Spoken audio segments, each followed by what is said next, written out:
En manchette, aujourd'hui, nouvelle en provenance du conseil municipal de Sainte-Geneviève de Berthier et la mise à jour de l'aréna à Berthierville, ça fait jaser. Bonjour à tous et bienvenue à votre bulletin d'information. Aujourd'hui, 5 avril, on parle dans un premier temps de la situation au niveau de l'aréna. Juste avant, aujourd'hui, on a eu une journée spéciale. Beaucoup de verglas, on espère que ça a bien fonctionné pour vous, que vous n'avez pas eu trop de pépins, soit retourner à la maison ou dans les cours glissantes ou sur la route. Espérons que ça a bien été. On parlera de toute façon de météo à la fin.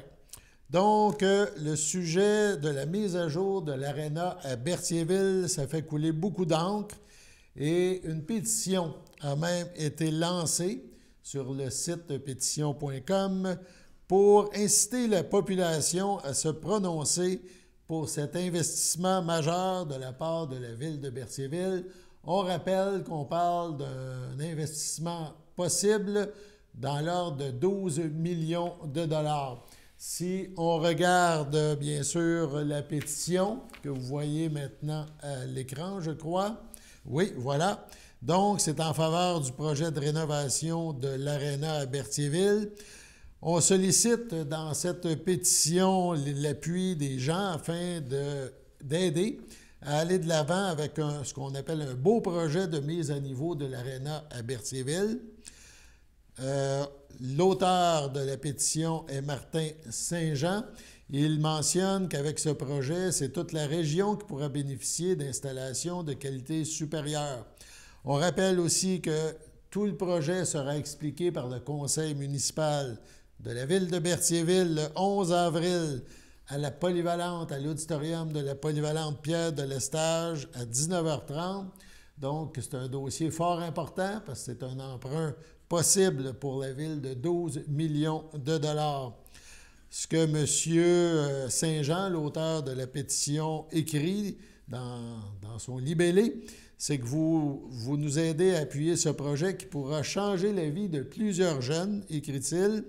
Tous mes souvenirs de jeunesse ont un lien avec l'aréna de mon enfance. Il parle de spectacles de patins, d'expériences de bénévolat, de tournois de hockey, des amitiés qui se créent. Ce n'est pas un projet de patinoire, écrit-il, sans raison que la ville de Berthierville nous offre, mais une opportunité de changement, offrir à nos jeunes un lieu où ils pourront s'épanouir, grandir, un endroit qui deviendra un point de rencontre pour des moments magiques. On parle bien sûr que ce projet, évidemment, touche l'aréna, mais on parle aussi qu'il pourrait y avoir évidemment des spectacles, comme le spectacle de patin, mais aussi d'autres spectacles. Donc, on va sûrement découvrir de quoi supplémentaire lors de la rencontre que le conseil municipal fera le 11 avril. Et dans ce dossier, on rappelle, évidemment, M. Saint-Jean est pour le projet, mais il y en a. Il y a aussi des sons de cloche qui s'opposent à ce projet en raison de l'importance de l'emprunt possible de la ville. On rappelle que la dette municipale à Berthierville est de 12 millions environ et que ce projet-là pourrait la faire doubler. Donc, c'est un dossier à suivre et sûrement qu'on en parlera encore de nombreuses fois. Donc, on poursuit maintenant notre bulletin en vous parlant du conseil municipal à Sainte-Geneviève de Berthier. Le conseil a adopté, c'était son assemblée cette semaine, le conseil municipal a adopté une résolution d'appui concernant une problématique d'assurance au niveau des bâtiments patrimoniaux. On écoute un extrait à ce sujet. Une résolution d'appui pour les assurances des bâtiments patrimoniaux. C'est relativement long. Je vais vous faire une lecture brève des principaux paragraphes. Considérant que le patrimoine est une richesse collective et que sa préservation est une responsabilité qui doit être concertée et assumée collectivement par l'ensemble des intervenants, le gouvernement, les autorités municipales et les citoyens, incluant les citoyens corporatifs, considérant l'impact majeur d'un refus d'assurabilité pour les propriétaires des biens anciens, Considérant que les actions des assureurs contribuent à décourager les propriétaires de biens anciens de les conserver et à de nouveaux acheteurs potentiels d'en faire l'acquisition, et par conséquent contribuent à la dévalorisation du dit patrimoine, mettant en péril sa sauvegarde. Que la municipalité de Sainte-Geneviève demande au gouvernement du Québec d'intervenir auprès du gouvernement du Canada et des autorités compétentes pour trouver rapidement des solutions afin de garantir à coût raisonnable l'assurabilité de tous les immeubles patrimoniaux, et cela peu importe l'âge du bâtiment ou d'une composante, l'identification du bâtiment à un inventaire, son statut, sa localisation au zonage ou sa soumission à des règlements visant à en préserver les caractéristiques.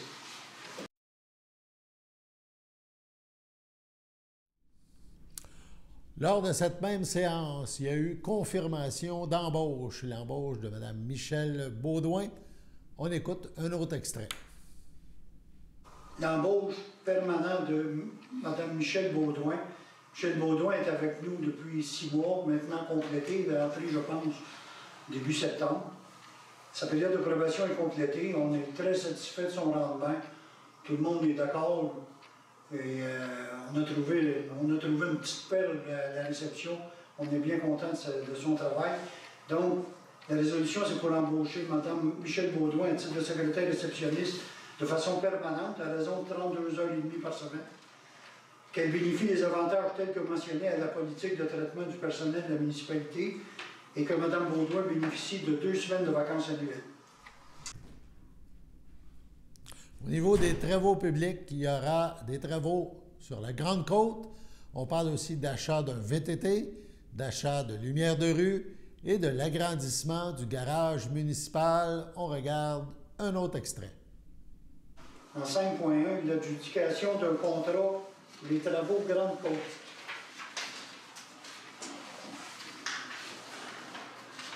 La municipalité a procédé à un appel d'offres visant les travaux d'infrastructure sur le chemin Grande Côte. Les soumissions ont été ouvertes cet après-midi, le 4 avril. Il y a 6 soumissionnaires qui ont répondu à l'invitation de la municipalité, soit construction et pavage bois vert au coût de 2 453 000, je vous fais grâce des sous. Généreux construction, 1 603 000. Centra, de la Naudière-Laurentide, 1 766 000. Excavation Jérémy Forget, Forêt, 1 747 000.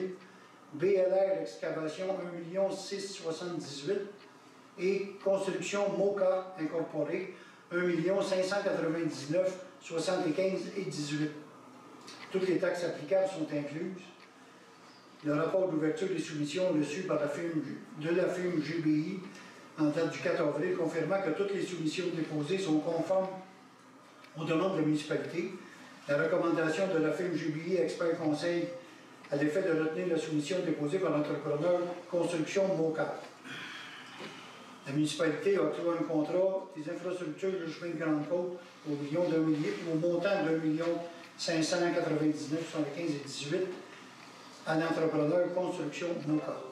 Les documents suivants font partie intégrante du contrat à intervenir entre les parties, notamment la demande de soumission, l'appel d'offres, les devis, la soumission déposée par l'entrepreneur et tout autre document exigé par la municipalité. La présente résolution est conditionnée à l'approbation des règlements numéro 636-2023 et 636-1-2023 par le ministre des Affaires municipales et de l'Habitation. Un proposeur, un second. M. Laferrière propose, M. Darvaux, second. À gauche, c'est bon. Accepté à l'unanimité. La municipalité veut procéder à l'achat d'un véhicule tout-terrain de marque Honda, incluant montage et accessoires du fournisseur JMS Hall Saint-Gabriel, tel que détaillé à la soumission datée du 22 février 2023 pour une somme de 18 550 plus les taxes applicables. Cette dépense est affectée à même le surplus non réservé. Un proposeur, un secondaire, M. Soulière propose, M. Darvaux, second. Alain, c'est bon? Oui. Accepté à l'unanimité. Ensuite, en 5.6, achat de lumière de rue sur la rue Lavallée. Des citoyens qui m'ont dit que c'était un peu noir, beaucoup de personnes qui prennent des marches dans la rue de la Vallée le soir, puis c'est vrai qu'il manque un peu d'éclairage. Par contre, tous les poteaux électriques sont derrière les maisons, il faudrait amener l'électricité devant, puis on a un genre de rond, un gros rond, là. Puis ça serait bien d'avoir de l'éclairage solaire au lieu d'amener l'électricité, mais amener des poteaux devant les maisons qui sont déjà là.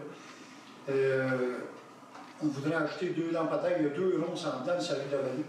On va acheter 2 lampadaires à énergie solaire pour améliorer l'éclairage de la rue de la Vallée. Donc, la municipalité autorise le responsable des travaux publics à procéder à l'achat de 2 lumières de rue solaires, incluant les bases de béton pour la rue de la Vallée. Le montant autorisé est de 2 500 plus les taxes applicables. M. Darvaux propose. M. Cloutier seconde. D'accord. C'est bien ça? Oui. Accepté à l'unanimité. On passe ensuite au règlement numéro 639-2023, décrétant une dépense de 448 508 et un emprunt de 187 000 pour des travaux d'agrandissement du garage municipal, ainsi que les travaux connexes y rattachants. Un avis de motion et un dépôt de règlement. À titre d'information, il y a une subvention de 106 467 pour l'amélioration des bâtiments municipaux. Puis, on a prévu au budget 2023 appropriation du surplus au montant de 155 000. C'est pour ça que ça va nous occasionner un emprunt de 187 000. Un avis de motion dépôt. M. Burel donne l'avis de motion et dépose le projet numéro 639-2023, décrétant une dépense totale de 448 500 000. Il y a aussi eu, lors de cette séance des élus à Sainte-Geneviève-de-Berthier, l'adoption d'un règlement d'emprunt pour le remplacement d'une conduite d'alimentation en eau potable. On écoute, on regarde ce dernier extrait. Le règlement numéro 636-1-2023, modifiant le règlement 636-2023, décrétant un emprunt de 1 470 169 pour le remplacement d'une conduite d'alimentation d'eau potable et une conduite d'égout sanitaire, ainsi que les travaux connexes sur une partie du chemin Grande-Côte entre 820, le numéro civique 820 et 994. L'avis de motion est donné par M. Laferrière et le dépôt de projet de règlement aussi par M. Laferrière. À titre d'information, il y a, je dirais, 3 ou 4 ans.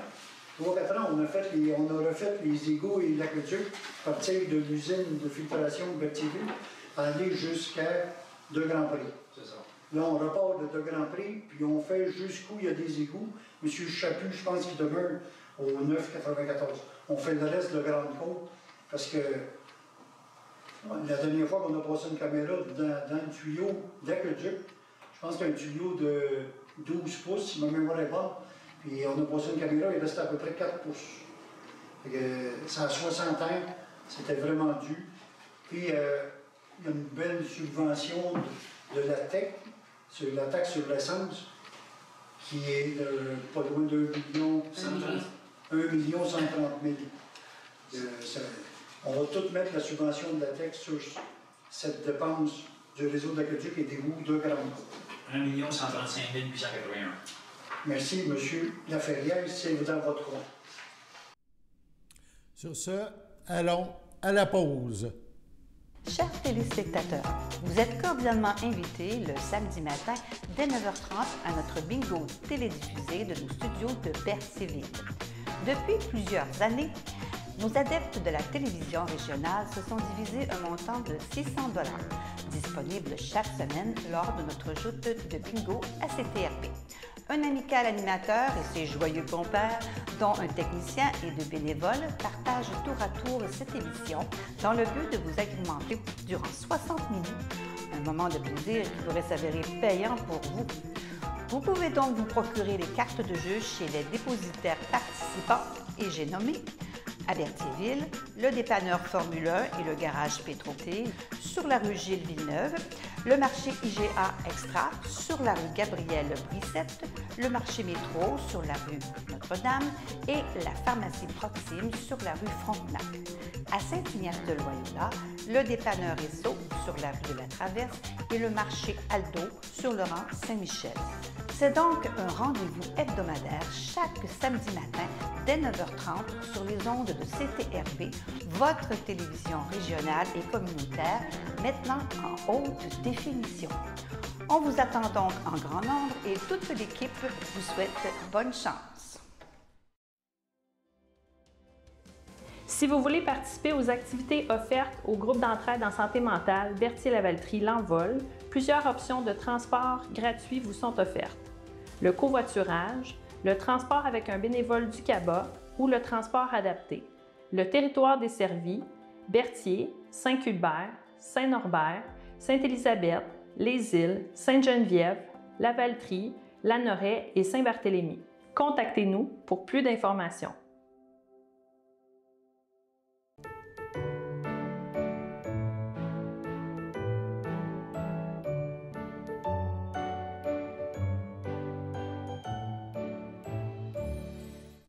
La page du 5 avril du grand livre des anniversaires de CTRB est vide, mais sûrement que parmi nos téléspectateurs, quelqu'un, en quelque part, célèbre aujourd'hui son anniversaire. Donc, toute l'équipe de CTRB se joint à moi et on lui souhaite ou on vous souhaite bonne fête.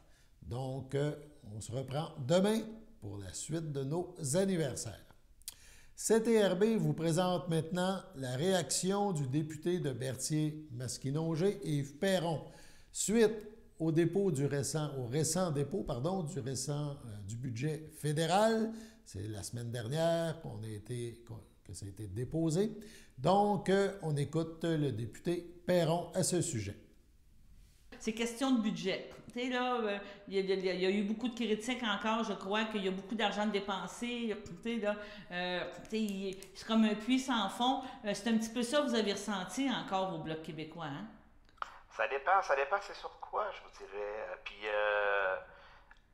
Moi, je fais partie de l'école, puis au début, là, c'est sûr que c'est facile après la pandémie de dire le gouvernement a trop dépensé, mais il faut se remettre dans le contexte au départ, où on disait aux gens, vous restez chez vous, vous sortez plus, dans le contexte où il y a des gens qui sont plus à l'aise financièrement, mais on a une part beaucoup plus importante de la population qu'on pense, là, qui fonctionne d'une paye à l'autre. Puis ces gens-là, ils seraient allés travailler parce qu'ils ont besoin de leur argent. Là. Alors, il fallait dégager des fonds rapidement. Puis nous, on était d'accord. On a appuyé ces mesures-là. La problématique, au niveau des dépenses de pandémie, c'est que ça a duré très longtemps. Et on est parti ça là, s'il fallait, c'était correct. Mais après 3 mois, là, il fallait tout revoir ça, réajuster les prestations, entre autres la prestation pour la subvention salariale, c'est nous, c'est notre idée, parce qu'on a dit, écoutez, c'est beau donner de l'argent à tout le monde, mais il faut maintenir le lien d'emploi avec l'entreprise. Donc, qu'ils n'aillent pas travailler, mais qu'on donne l'argent à l'entreprise, puis qu'ils continuent de verser le salaire plutôt que de donner une subvention à la personne.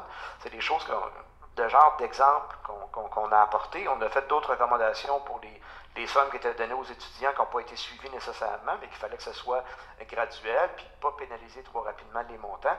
Mais bon, ça n'a pas été parfait. Mais tout ça pour dire qu'il fallait faire des dépenses en pandémie. Ça, tu sais, là-dessus, là, moi, je n'irais pas faire de la petite politique en disant que c'est dépensier, puis ainsi de suite. Puis aujourd'hui, il y a des dépenses qui se font, je vous dirais, entre autres, par exemple, moi, c'est pas tant qu'on dépense de l'argent, je pense que la dette par rapport au PIB est encore correcte. On est dans une période difficile. L'enjeu, c'est plus sur comment on le dépense. Puis qu'est-ce qu'on fait? Là, on a face à un gouvernement fédéral qui ne s'occupe pas de ses propres responsabilités. Entre autres, ça prendrait un investissement massif aux frontières pour contrôler le trafic des armes à feu illégales. Qu'est-ce qui se passe? Absolument rien. C'est pas de signal, pas de son, pas d'image. Il n'y a rien. J'ai d'autres mots qui me viennent en tête qui ne sont pas parlementaires, ni télévisuels, mais pour vous dire que, donc, l'argent, il devrait en avoir là. Là, on est en train de créer un fonds d'assurance dentaire pour les enfants. C'est beau, mais ce n'est pas des affaires du fédéral.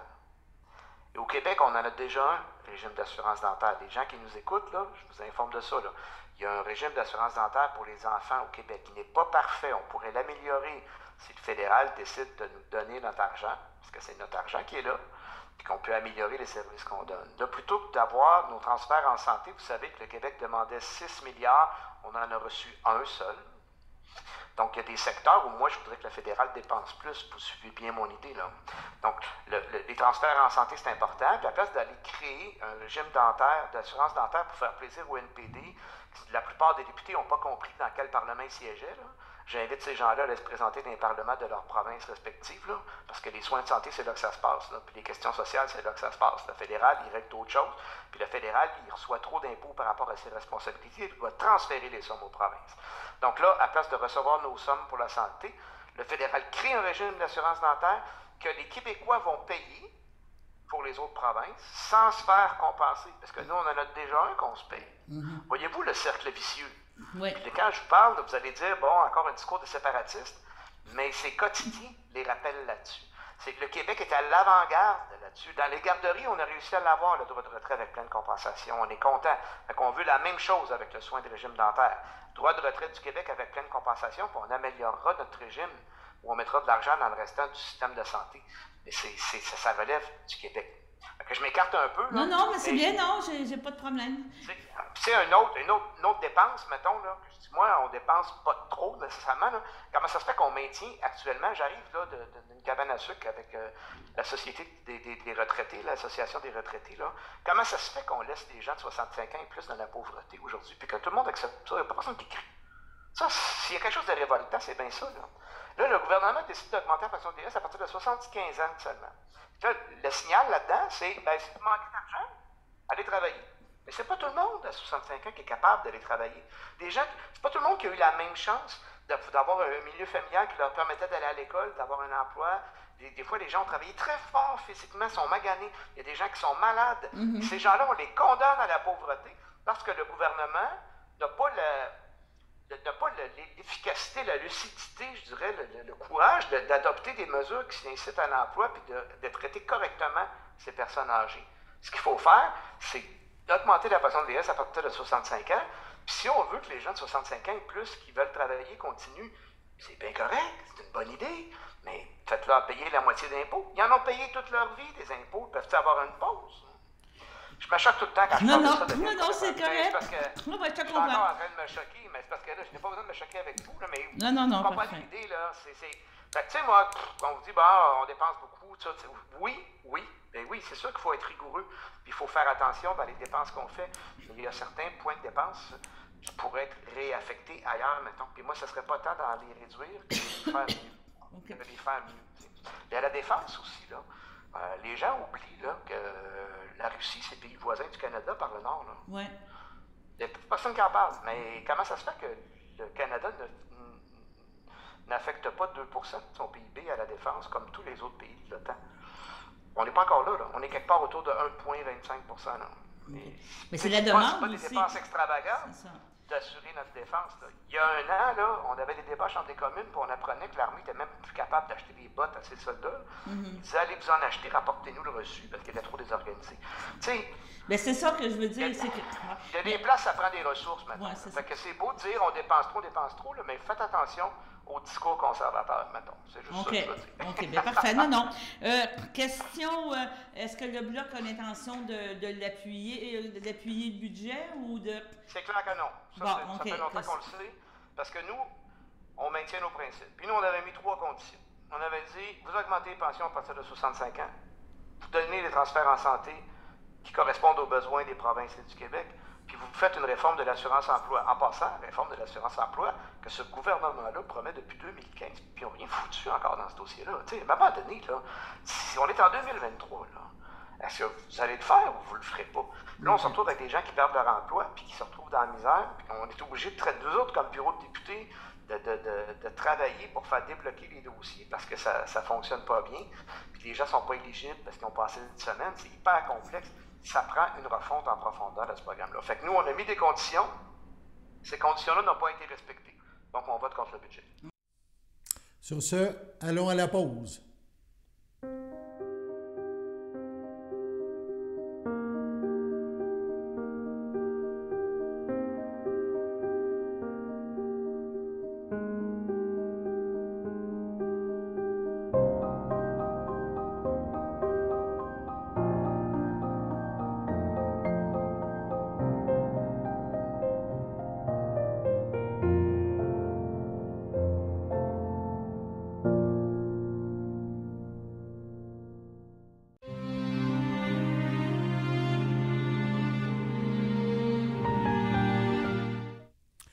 son domicile, le 24 mars, à 85 ans, est décédé M. Benoît Brissette, époux de Thérèse Moreau, demeurant à Berthierville, l'ayant précédé ses petits-enfants, Marie-Pierre et Yannick. Il laisse dans le deuil, outre son épouse, ses fils, Richard Brissette, Linda Adam, Jean-Claude Brissette, Marielle Trudel, Bruno Brissette, Suzy Rivet, Sylvain Brissette, Brigitte Daigneault, Stéphane Brissette, Charlène Evanson.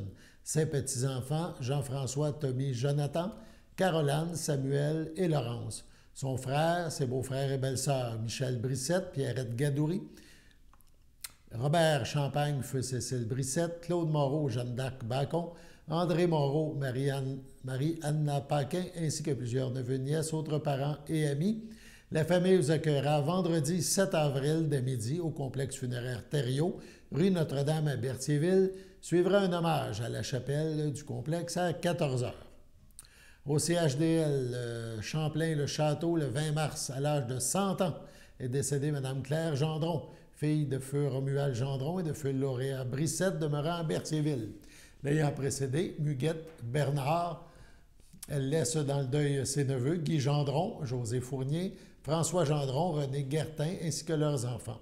La famille vous accueillera parents et amis le 8 avril samedi, dès 13h30 au complexe funéraire Thériault, rue Notre-Dame à Berthierville. Suivra une liturgie à la chapelle du complexe à 14h30. Au pavillon de Berthier, le 31 mars, à 90 ans, est décédée Mme Denise Taillon, épouse de Grégoire Lessard, demeurant à Berthierville. Elle laisse dans le deuil, outre son époux, ses fils Sylvain Lessard, Manon Sylvestre, Daniel Lessard, Joanne Montreuil, ses petits-enfants, Christine et Isabelle, ses arrière-petits-enfants, Delphine et Élie, sa sœur Monique Taillon, feu Roger Rivard, sa belle-sœur Marie Lessard, feu Jean Ouellette, ainsi que plusieurs neveux, nièces, autres parents et amis. La famille vous accueillera samedi, le 8 avril, dès 13h au complexe funéraire Thériault, rue Notre-Dame à Berthierville. Suivra une cérémonie en ce même lieu à 15h. Sur ce, on passe à la météo.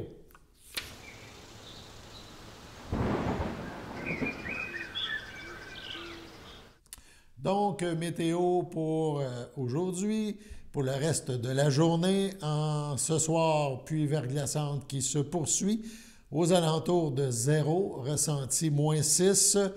On prévoit 90 % de chance de pluie verglaçante entre 10 et 15 mm. Cette nuit, faible pluie, 1 degré, ressenti -4. Jeudi matin, faible pluie, 1 degré, ressenti -2, mais on parle de moins de 1 mm de pluie. En après-midi, jeudi, le mercure grimpe, bondit jusqu'à 13 degrés. On parle peut-être de moins de 1 mm de pluie, c'est le restant de la pluie des derniers jours. Et jeudi soir, ciel variable, 7 degrés. Donc, la pluie sera terminée. On se dirige lentement, mais sûrement, vers un beau week-end de Pâques. Sur ce, on vous remercie d'avoir été à notre antenne pour ce bulletin d'information. Alain Bellemare au Pépite qui vous invite à être des nôtres demain, même heure, même poste. À bientôt.